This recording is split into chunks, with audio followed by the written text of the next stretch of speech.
आइए, सुनिए, देखिए, समझिए सनातन सत्य। जैसी दृष्टि वैसी सृष्टि, दृष्टि विज्ञान। कुदरत, कुदरती रचना एवं कुदरत के कानून से शाश्वत सुख की प्राप्ति। जोधपुर के परम पूज्य महात्मा उपासक प्रोफेसर डॉक्टर सोहन राज तातेड़ के निर्देशन में सनातन सत्य। जैसी दृष्टि वैसी सृष्टि, दृष्टि विज्ञान।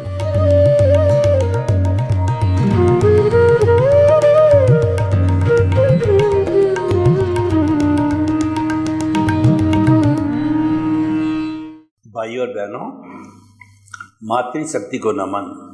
आज का हमारा बहुत सुंदर विषय स्वाध्याय किसका करें। स्वाध्याय का अर्थ होता है स्व प्लस अध्याय, स्वयं का अध्ययन करना। देखिए, अध्ययन दो तरह का होता है, एक तो दूसरे का अध्ययन करना और स्वयं का अध्ययन करना। दूसरे का अध्ययन करने में हम बाहरी जगत से जुड़ जाते हैं, इंद्रियों के जगत से जुड़ जाते हैं, व्यवहार जगत से जुड़ जाते हैं। और जब हम स्वयं का स्वाध्याय करते हैं, स्वयं का अध्ययन करते हैं, तो हम भीतरी जगत में जुड़ जाते हैं। हमारे सामने दोनों जगत है और दोनों की अपनी अपनी उपयोगिता है। व्यवहार जगत में हम सारा व्यवहार का कार्य करते हैं और निश्चय जगत में हम स्वयं की स्वयं से बात करते हैं, हम स्वयं के गुरु बनते हैं, हमारे प्रभु की उपासना करते हैं। जिस तरीके से हम मंदिर में जाकर के दिया बत्ती करके, ध्यान करके, माला फेर करके, पूजन करके, रिचुअल्स करके प्रभु की उपासना करते हैं, उसी तरीके से जो हमारा भीतरी जगत में भावों से हम उपासना कर सकते हैं। हमारा सनातन सत्य कार्यक्रम भावों पर आधारित है। द्रव्य भाव भेदानी। जैन दर्शन में कहा गया है कि दो भेद है, एक तो द्रव्य है और एक भाव है। द्रव्य हमको बाहर दिखाई देता है, मेरा शरीर है, ये द्रव्य है, एक्स का शरीर है, वाई का शरीर है। जो जो आँखों से जीवित प्राणी दिखते हैं, पेड़ है, पौधा है, गाय है, भैंस है, ऊँट है, बैल है, वो अलग अलग द्रव्य है। और भाव भीतर रहते हैं, भाव दिखाई नहीं देते हैं। भाव जब विचारों में परिणित होकर के जो आचार में, विचार में, व्यवहार में उतरते हैं, तब वो दिखाई देते हैं। तो हमारी जो प्रोसेसिंग फैक्ट्री है वो भाव है। भावों के द्वारा हम मुक्ति को जा सकते हैं, भावों के द्वारा हम नारकी में भी और सातवीं नारकी तक जा सकते हैं। मनुष्य एक ऐसा प्राणी है जो उच्चतम अवस्था मुक्ति को जा सकता है और निम्नतम अवस्था सातवीं नारकी को जा सकता। मैं इसके लिए आपको एक उदाहरण देना चाहता हूँ। एक नवदीक्षित राजकुमार साधु थे, तो वो गुरु से जो है भगवान महावीर के समय में उन्होंने महावीर भगवान से परमिशन लेकर के और एकांत जंगल में साधना, वो ध्यान की साधना प्रारंभ की। तो उनके पास से उनके गांव का एक परिचित ग्रुप निकला और उस ग्रुप ने जो है जब देखा कि ये जो है युवक साधु है, वो हमारे राजकुमार है और वह अकेले अपने परिवार को छोड़ करके, छोटे बाल बच्चों को छोड़ करके वो साधु बन गए, तो अब दूसरा उनके राज्य को हड़प रहा है, उनकी रक्षा करने वाला कोई नहीं है। जब ये बात नवदीक्षित राजकुमार साधु ने सुनी, तो वो मन ही मन भावों से वो लड़ाई करने लगे कि मैं उनको भी पछाड़ता हूँ, हराता हूँ और मेरे राज्य की रक्षा करता हूँ, मेरे बाल बच्चों की रक्षा करता हूँ। ऐसा वो करने लगे। उसी समय राजा श्रेणिक है जो भगवान महावीर के अनन्य भक्त थे और वो प्रश्न बहुत किया करते थे। उन्होंने प्रश्न किया, भगवान जो राजकुमार साधु आपसे आज्ञा लेकर के ध्यान की साधना कर रहा है, अगर इस समय में उनका प्राणांत हो जावे तो वो कहाँ जाएंगे? उन्होंने कहा कि इनके भाव है अब अधोगामी हो रहे हैं और अधोगामी की ओर बढ़ रहे हैं। अगर ये स्थिति रहती है और इनका देहांत हो जाता है तो ये नारकी और 7वीं नारकी तक भी जा सकते हैं। अब देखिए, थोड़े समय बाद में उन साधु जी के पास से एक दूसरा ग्रुप निकला। वो उनसे तो उन्होंने बड़ी प्रशंसा की कि महात्मा कितने सधे हुए हैं, कि ये जो है वो कितनी अच्छी साधना कर रहे हैं, कि ये जो है वो साधना के अंदर इतने एकांत में रह कर के और एकदम लग्न होकर के और वो साधना कर रहे हैं। तो जब ये बात उन्होंने सुनी तो उन नवदीक्षित युवा साधु ने अपने सिर पे हाथ फेरा, अरे मैं तो रुंड मुंड जो है साधु हूँ और मैं कहाँ लड़ाई कर रहा हूँ। उनके भावों की श्रृंखला जो है ऊर्ध्वमुखी हुई, वो ऊपर की ओर बढ़ने लगे, भाव बढ़ने लगे, बाट बढ़ने लगे और शुद्ध भाव, शुभ भाव शुद्ध होते गए। तो उसी समय श्रेणिक ने भगवान से वापस प्रश्न किया कि भगवान अगर इस समय के उनका देहांत हो जाए, तो भगवान ने कहा उनके भावों की श्रृंखला बहुत ऊपर की ओर बढ़ रही है और ये भाव अगर कुछ समय तक और शुद्ध भावों में रहे तो उनकी मुक्ति तक हो सकती है। अब देखिए, दोनों स्थितियाँ एक ही व्यक्ति की थी। स्थितियाँ क्यों बनी? ये भावों के कारण बनी। तो भावों की श्रेणी से ही कर्म बंधन होता है, जिसको हम भाव कर्म कहते हैं। और एक जब कॉज पड़ता है भाव के द्वारा, तब उसको जो है वो कॉज कहते हैं। और बहुत से कर्म ऐसे हो जाते हैं इकट्ठे, तो कॉजल बॉडी कहते हैं, बंच ऑफ दी कॉजेज कहते हैं। उसी से कॉजल बॉडी बनती है और वही कॉजल बॉडी कर्म शरीर के रूप में जो है हमारा जो शुद्ध आत्मा है वह कॉजल बॉडी है, उसके साथ जाती है अज्ञान के रूप में और अंतराल गति में तेजस शरीर उनको धक्का देता है। क्योंकि आत्मा एक शरीर से दूसरे शरीर में जाती है तो आत्मा तो अक्रिया है। जो मूल स्वरूप की आत्मा है वो तो अक्रिया है, जिसकी मात्र प्रेजेंस है। और ये कॉजल बॉडी है, ये हमारा गोदाम है, ये कहीं हिलता डुलता नहीं, तो इसको धक्का देना पड़ता है। धक्का देता है तेजस शरीर, वह भी साथ जाता है, मोमेंट ऑफ इनर्शिया देता है। उस धक्के से वो 1 से 4 समय नेग्लेजिबल टाइम के अंदर जैसा आयुष्य का बंद होता है, उसी माँ के पेट में और उसी गाँव के अंदर उसी समय के अंदर वो जाकर के और जीव जो है उत्पन्न हो जाता है। तो इस तरीके से जो है ये सारा भावों का खेल है, कर्म बंधन भावों से होता है। इसीलिए हमें भावना बाने में हम जो किसी के प्रति बुरे भाव न करें, तो भाव बिगाड़ो भाव बिगड़ेगा, भाव सुधारो भाव सुधरेगा। हमें भाव का बहुत ध्यान रखना चाहिए।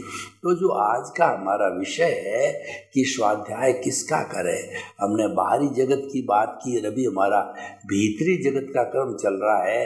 तो स्वयं का अध्ययन करना, स्वयं के अध्ययन करने के लिए हमें भीतर के जगत में गोते लगाने पड़ते हैं। और भीतर जो हमारा प्रभु का साम्राज्य है, वो साम्राज्य की क्या विशेषता है, उसकी विशेषता और गुणों का कोई अंत नहीं है।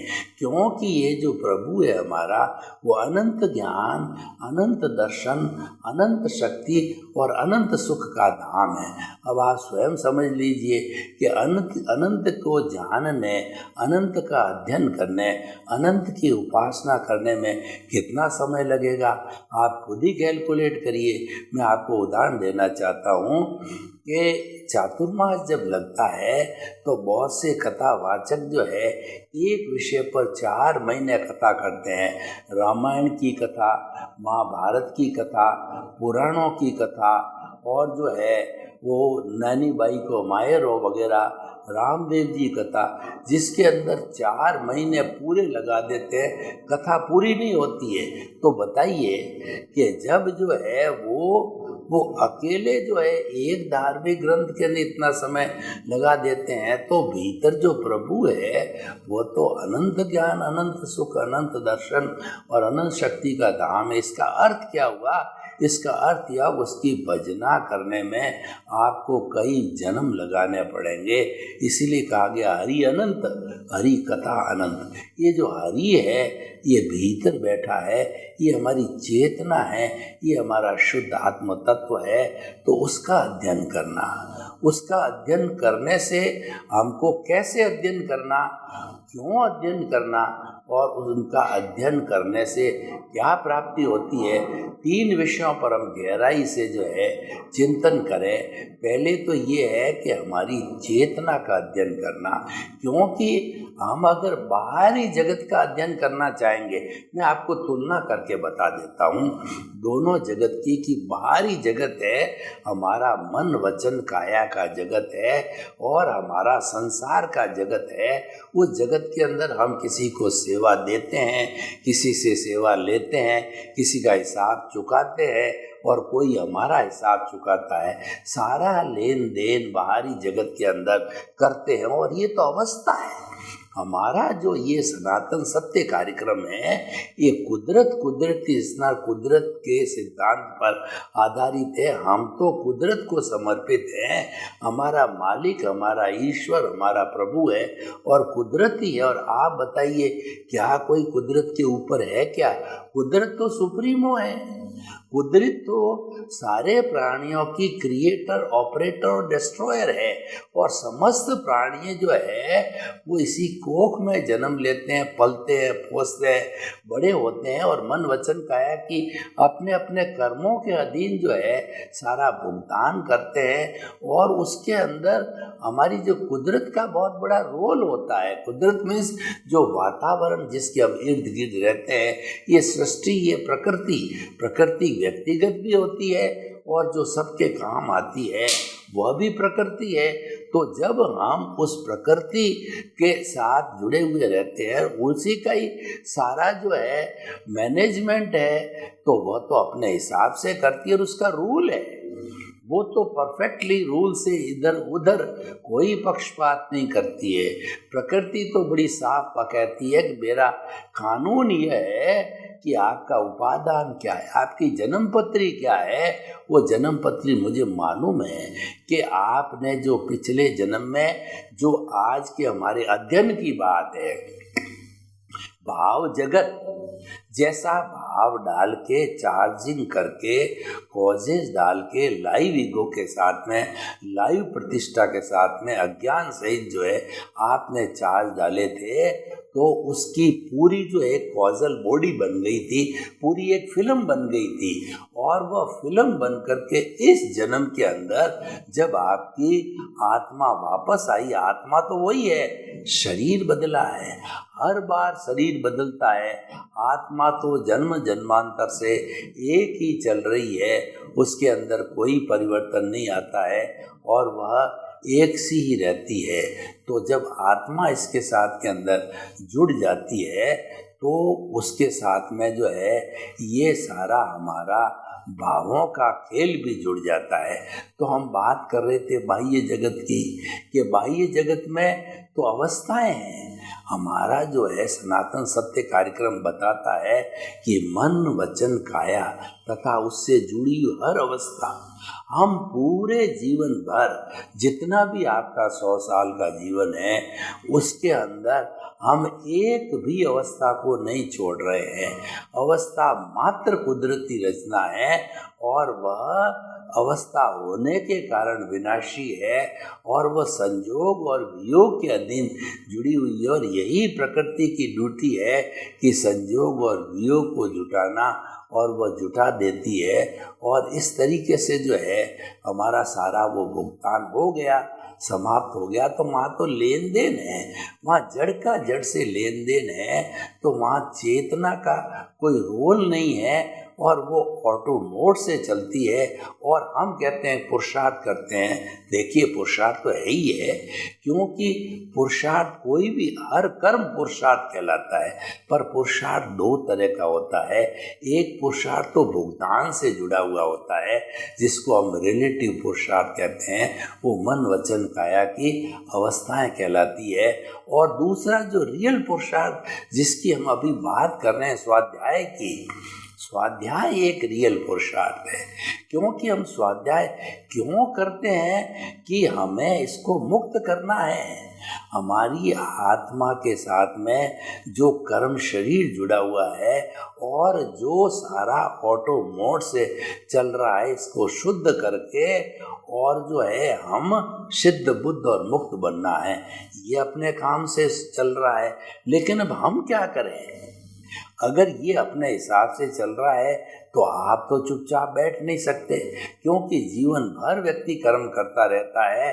जो हम जब नींद में होते हैं तब हम स्वप्न देते हैं, तो स्वप्न में भी हमारा तेज शरीर अवचेतन मन है, हमें कई तरह के सपने दिखाई देता है, दिखाता रहता है। इसका अर्थ यह हुआ कि हर क्षण हम कर्म करते हैं। कोई एक क्षण भी ऐसा नहीं आता है कि जहाँ हम कर्म नहीं करते हैं। तो ये सारा जो है हम कर्म करते हैं, लेकिन अब हम क्या करें? हम स्वाध्याय करें तो हमको जो है वो ज्ञानी पुरुष की कृपा से, हमारे पुण्योदय से जो है हमको पद प्राप्त हो गया। तो अब पद का निर्वाह करना है, स्वाध्याय करना है। स्वाध्याय करने के लिए हम क्या करेंगे? इसके गुणों की भजना करेंगे। हमारी आत्मा के जो गुण हैं कि मेरी आत्मा अजर है, अमर है, अविनाशी है, इसका रंग नहीं, रूप नहीं, गंध नहीं, वर्ण नहीं, जलती नहीं, मरती नहीं, कटती नहीं, किसको रोकती नहीं, किससे रुकती नहीं, अव्याबाद है, ये टंकोत्कीर्ण है, अच्युत है, ये अजन्मा है। इस तरीके के उसके गुणों की जब हम भजना करने लग जाते हैं तो वही वास्तव में स्वाध्याय होता है। और वह तब हुआ जबकि हमने वो पद प्राप्त कर लिया, उसकी योग्यता प्राप्त कर ली, योग्यता हमारे पास आ गई, पद आ गया और हमने स्वाध्याय चालू कर दिया। तो इस पूरी प्रक्रिया को हम कहते हैं कि दृष्टि विज्ञान, भेद विज्ञान। हमने जो है हमारे जीवन को दो भागों में बांट दिया। व्यवहार जगत, व्यवहार शुद्धि बिना निश्चय शुद्धि नहीं है। तो व्यवहार में हमको जो कुछ भी लेना है, देना है, भुगतना है, जो ऑटो मोड से चल रहा है उसको हम देखते हैं, जानते हैं, तो हम ज्ञाता दृष्टा बन जाते हैं। भेद विज्ञान हो जाता है कि मैं अलग हूँ, शरीर अलग है, विदेह बन जाते हैं।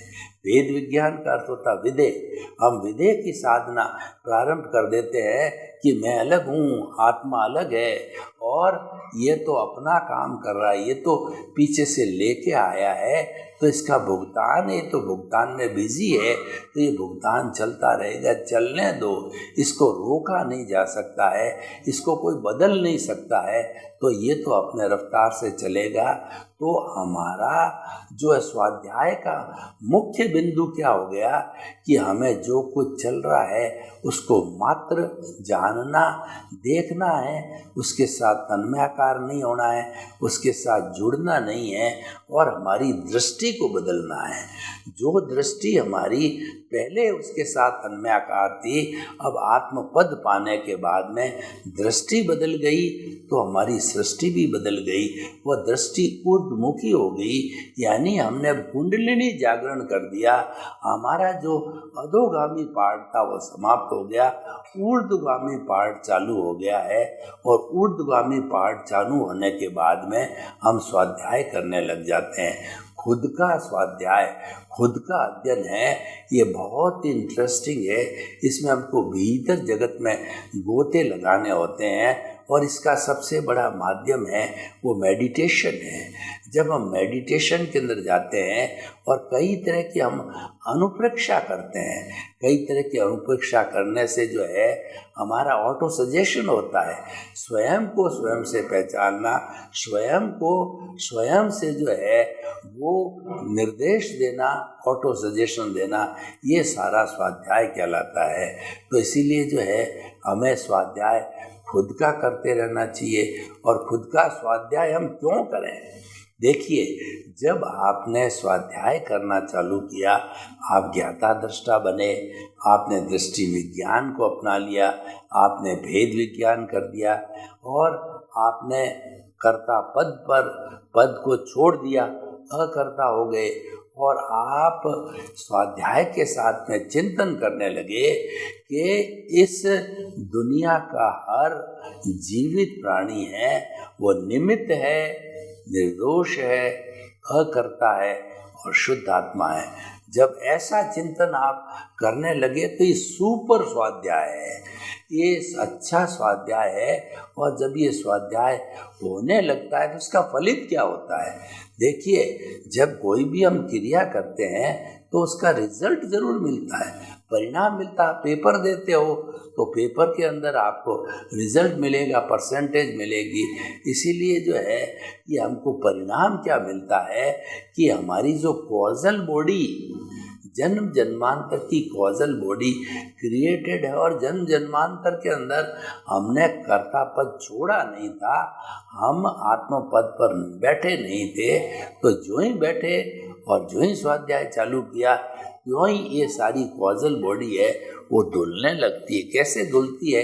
मैं आपको उदाहरण बताऊं कि मान लीजिए कि हमने जो है पानी मिश्रित दूध को गर्म करना चालू किया, अग्नि पे पर उसको जो है किसी भगोले में रखा, तो अभी हमारा जो है मुख्य काम है कि उस पानी को जलाना।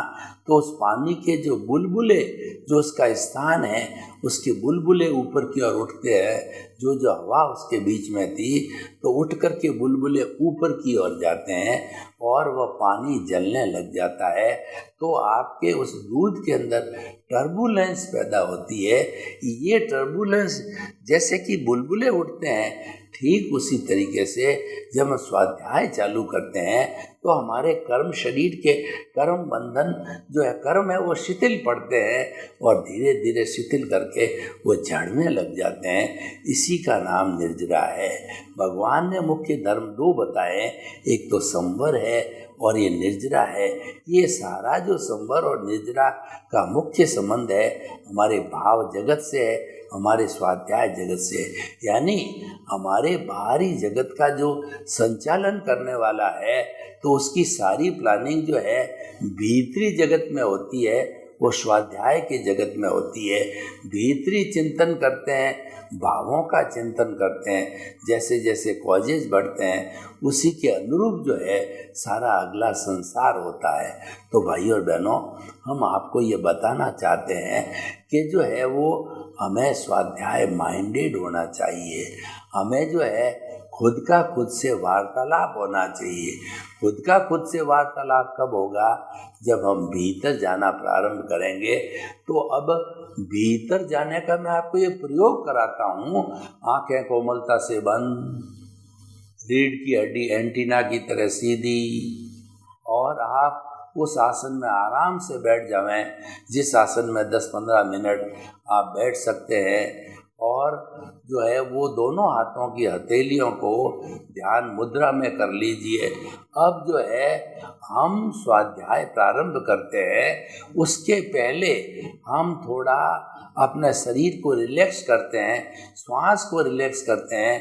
तो आप अपने चित्त को पूरे शरीर में घुमाइए। शरीर का निचला भाग, मध्य भाग, ऊपर का भाग, यानी दोनों पैर और आपकी कमर का भाग, पेट और पीछे दोनों हाथ, आंखें और उसके बाद के अंदर पूरा ऊपर का भाग, ये जो है आप शिथिल कीजिए और अनुभव कीजिए कि पूरा शरीर शिथिल हो गया है। उसी तरीके से दोनों नथुनों के बीच में जो है वो आप ध्यान को केंद्रित करके और आप आते जाते श्वास को देखिए। जो श्वास आ रहा है पेट फूलना चाहिए, श्वास निकल रहा है पेट सिकुड़ना चाहिए, श्वास लंबा गहरा श्वास शिथिल, शरीर शिथिल। अब हम भीतर जाते हैं स्वयं का अध्ययन करने के लिए। तो जो हमारा दर्शन केंद्र आज्ञा चक्र है, वहाँ पर अनुभव कीजिए कि सांस के साथ के अंदर पिंक कलर के जो पुद्गल इकट्ठे हो रहे हैं, हम भीतर जा रहे हैं। भीतर प्रवेश किया, भीतर प्रभु को देखा, पढ़ा, उससे बातचीत करी और हमने सारा खुद का अध्ययन खुद के द्वारा किया। तो स्वाध्याय का अर्थ होता है आप अपना अध्ययन आप खुद करो, खुद ही देखने वाले, खुद ही जानने वाले। और ये हमारी क्वालिटी भी है आत्मा की, जिसको हम ज्ञान दर्शन कहते हैं, ज्ञाता दृष्टा करते हैं। सर्वे भवन्तु सुखिनः, सर्वे सन्तु निरामया। लोक के सब जीवों को सुख मिले, शांति मिले, आनंद मिले, प्रेम मिले, सौहार्द मिले और हम सभी शांतिपूर्ण से अस्तित्व से अपना जीवन यापन कर बिना किसी को डिस्टर्ब किए हुए हम सुख शांति को प्राप्त हो।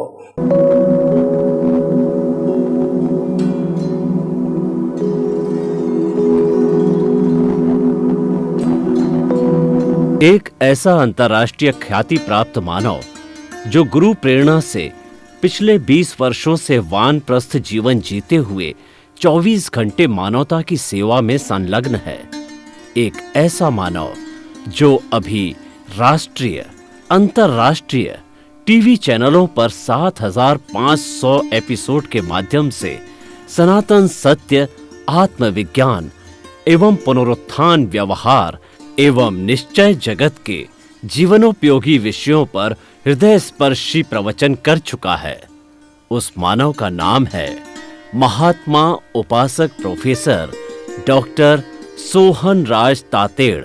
प्रोफेसर तातेड़ द्वारा योग, दर्शन, शिक्षा विषयों पर रचित पीएचडी स्तर के 250 शोध ग्रंथ भारत के 100 प्रतिष्ठित विश्वविद्यालयों में शोधार्थी पढ़ रहे हैं तथा वे सभी शोध ग्रंथ वहां की सेंट्रल लाइब्रेरियों में उपलब्ध हैं।